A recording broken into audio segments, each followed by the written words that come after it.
घूर घूर के ऐसे कानी हारता रह लइके नहीं ख देखले कि आँख हारता रह। अरे तोरा लेखन आँखी देखले हो। घूर घूर के ऐसे कानी हारता रह लइके नहीं ख देखले कि आँख हारता रह। रूपा हमार का टच करता।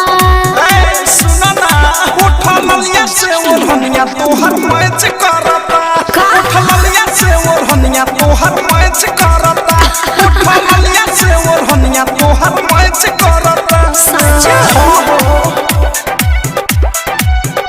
उठा ललिया से ओढ़निया तोहर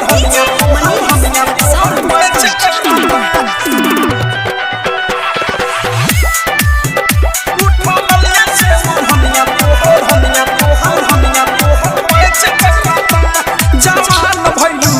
तोर डिमांड बढ़ता।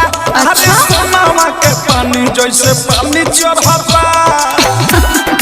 अरे का दिक्कत बा के नाही कुछ अभी काच बानी कहली फेरा में जब पड़ो ना त मोतिया बिना ढाली दिला बसा दिलवा नाही काच करता। लागत कि जान ले के रहो।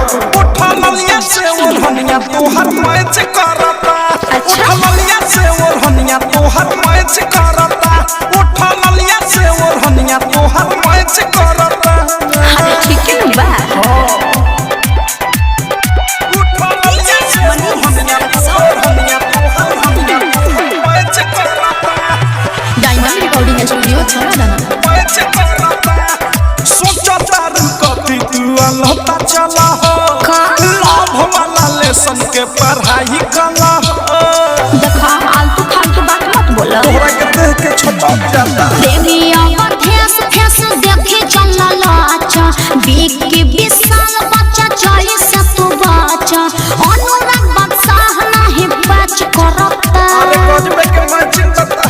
उठा ललिया से ओढ़निया तोहर मैच करता। उठा ललिया से ओढ़निया तोहर मैच करता। उठा ललिया से ओढ़निया तोहर मैच करता। घूर घूर के ऐसे पानी हारता रह लइके नहीं ख देखले कि आँख हारता रह। रूपा हमार का टच करता। सुना ना उठा ललिया से ओढ़निया तोहर मैच करता। उठा ललिया से ओढ़निया तोहर मैच करता। उठा ललिया से ओढ़निया तोहर मैच करता। चला कुछ भी बोलते हो। सच तो कह रहे हैं।